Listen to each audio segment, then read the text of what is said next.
কার কার তুলসীর মালা পরতে লজ্জা করে একটু হাত তোলো দেখি। তুলবে না?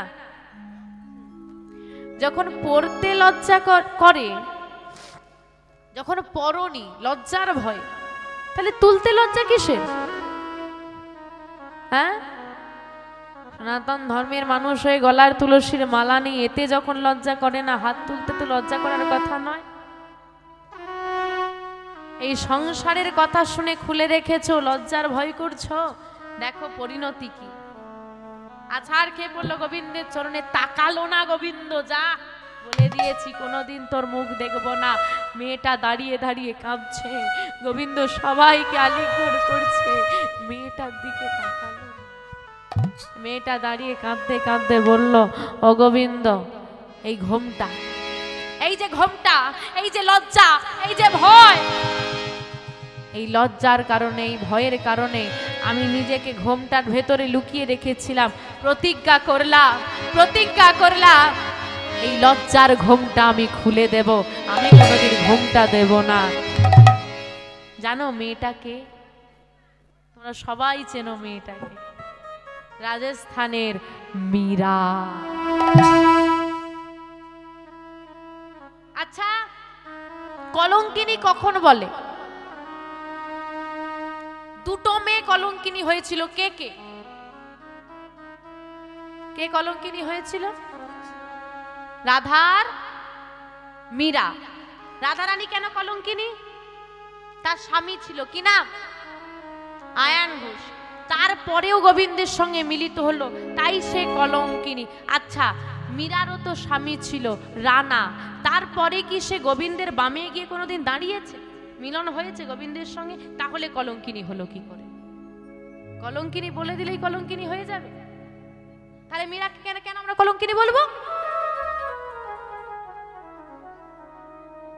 তাই হলো ঘটনা। কেন আজকে এখানে কীর্তন হচ্ছে, বাবারা মায়েরা একত্রিত হয়ে বসেছে, এটা সেদিন ছিল না। পুরুষরা নাম গাইতো, হরিবল বলতো, নারীরা পাশে দাঁড়িয়ে দেখতো, নাম বলতো।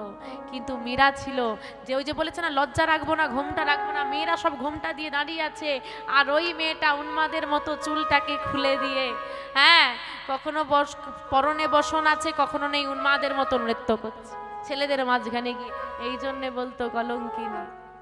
আহা, কত পরীক্ষা, গোবিন্দের কৃপা হলো না।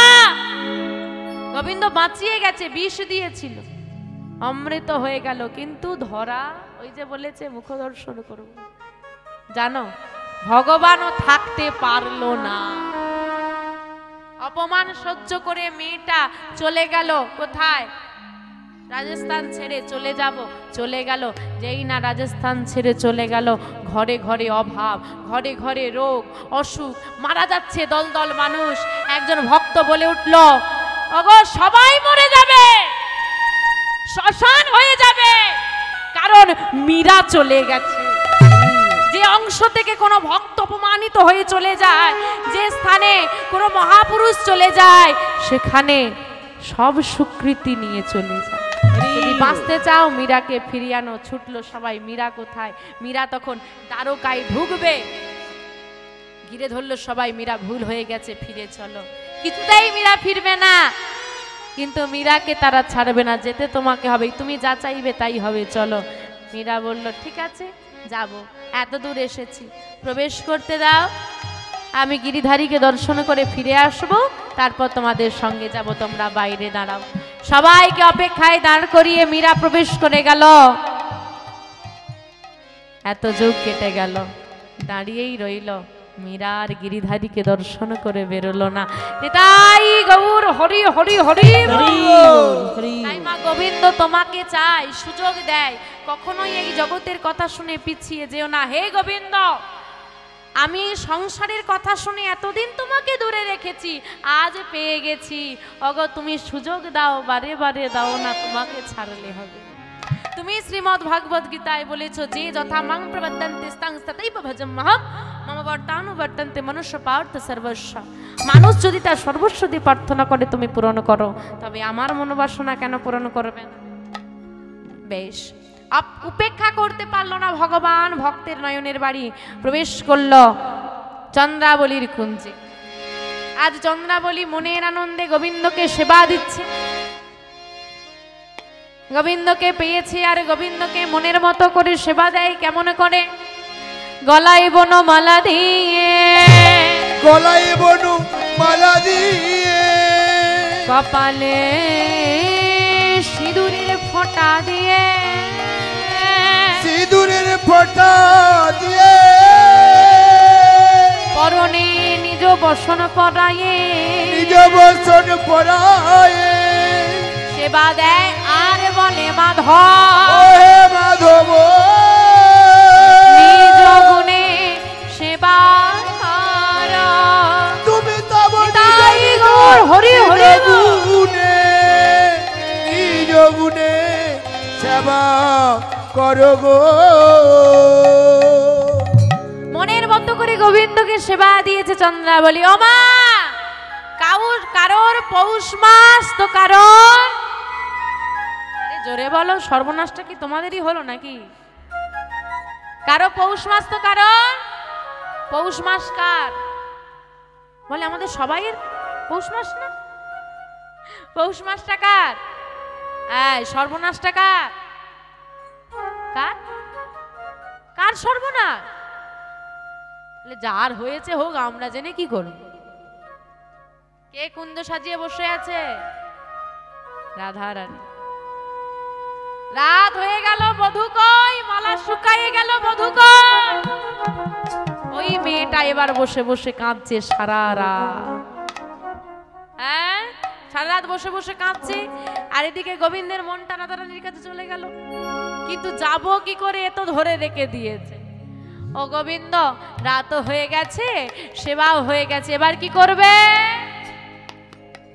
এবার কি করবে? খাওয়া হয়ে গেছে, রাতও হয়ে গেছে, এবার শুতে দিলে বাঁচে। এখানে যদি একটা করে বালিশ দেয়, এখানে একটা করে ঘুম হয়ে যাবে। ও মাধব, শয়নে যাও। তাই করতেই হবে, এখন ভক্ত চেয়েছে। গোবিন্দ শয়নে গেছে আর শুয়ে শুয়ে চিন্তা করছে, আমি যদি নয়ন বন্ধ করে শয়নে থাকি, চন্দ্রাবলী ভাববে ঘুমিয়ে গেছি, আমি ঘুমিয়ে গেছি থেকে চন্দ্রাবলী যখন ঘুমিয়ে যাবে আমি চলে যাব। এই চিন্তা করে নয়নটা বন্ধ করে গোবিন্দ শয়নে আছে। আর এদিকে চন্দ্রাবলী চরণ সেবা করছে। গোবিন্দ নয়নটা বন্ধ করে চিন্তা করছে, চন্দ্রাবলী কখন ঘুমোবে, কখন ঘুমোবে, কখন ঘুমোবে। আর চন্দ্রাবলী চিন্তা করছে, ও মাধব, প্রতি রাতে ঘুমোনো যাই গো, প্রতি রাতে মাধব পাওয়া যায়? যায় না। তা আপনারা মায়েরা প্রতিদিন রাতে ঘুমন তো নাকি? হ্যাঁ কি না? ঘুমন। একদিন যদি একটু কীর্তন শুনে বেশি রাত পর্যন্ত জেগে থাকা হয়, কি হবে? কিছু হবে না। বাড়িতে কটা পর্যন্ত সিরিয়াল দেখেন? সত্যি কথা বলো। ও মা, বাবা, কটা পর্যন্ত চলে বাড়িতে? 11টা। কি গো? আরে সারাদিন খেটে এলাম, দাও না এক কাপ চা। দাঁড়াও দাঁড়াও, বিজ্ঞাপন দিচ্ছি, এত তাড়াহুড়ো কিসের? বিজ্ঞাপনের ফাঁকে চা হবে, না হলে হবে? এতটাই আকর্ষণ। আসলে বোলতার চাকের দিকে সবাই নজর, মধুর চাকের মধু রয়ে গেল, কেউ পেল না। ওই বিষের জ্বালাটাই পাবে। আমি বলছি না দেখো না, দেখো সংসারের কাজ করে দেখো। রাত পর্যন্ত বাবা বাহানা দিচ্ছে, কি কীর্তন শুনতে যাব, ছেলেটার টিউশন আছে, চলে গেলে ছেলেটা সকালবেলায় পড়তে যাবে নাকি, ঠিক তো? ওই মাই যখন একটা সিনেমার আর্টিস্ট বা সিরিয়াল আর্টিস্ট আসুক, মামা ঘুম পাচ্ছে, বাড়ি চলো না, এখানেই শুয়ে পড়, আমি কোলে করে নিয়ে চলে যাব। তখন ওখানেই শুয়ে পড়বে। ভগবানের জন্য সময় নেই, এই জন্যই জীবনটা তোমার বেহাল। ভগবানেরও তোমার জন্য সময় নেই। সারা রাত বসে বসে চন্দ্রাবলী চরণ সেবা করছে। এদিকে গোবিন্দ দেখলো চন্দ্রাবলী যখন ঘুমোচ্ছে না, অনেক সময় হয়ে গেছে, এবার কি করব? যোগমায়াকে স্মরণ করি। যেই না যোগমায়াকে স্মরণ করেছে, যোগমায়া মায়া বলে চন্দ্রাবলীকে ঘুম পাড়িয়ে দিয়েছে। আর যেই না চন্দ্রাবলী ঘুমিয়ে গেছে, আর থাকা যায়? তাড়াতাড়ি করে গোবিন্দ কুঞ্জ ত্যাগ করে বাইরে বেরিয়ে এসে দেখছে সর্বনাশ। বাইরে বেরিয়ে এসে দেখছে সর্বনাশ হয়ে গেছে। কি সর্বনাশ গো? মিলন হবার কথা কখন ছিল? গোধূলি বেলায় গধূলি বেলা পেরিয়ে সন্ধ্যা পেরিয়ে রাত্রি পেরিয়ে প্রভাত। এবার কি হবে না জানি। রাধারানী কি করছে, আমার যে কি হবে ভয় করছে। আর রাধারানী কি করেছে মা, যত সেবার বস্তু ছিল মালা ধূপ দীপ চন্দন সব ফেলে দিয়েছে। যা সব ফেলে দিলাম, আর দর্শন করব না। বধূ যখন এত করে কেঁদে কেঁদে ডাকলাম, বধূ এলো না। বধূর সঙ্গে আমি আর কথা বলবো না। এইবার এইদিকে গোবিন্দ কি করেছে,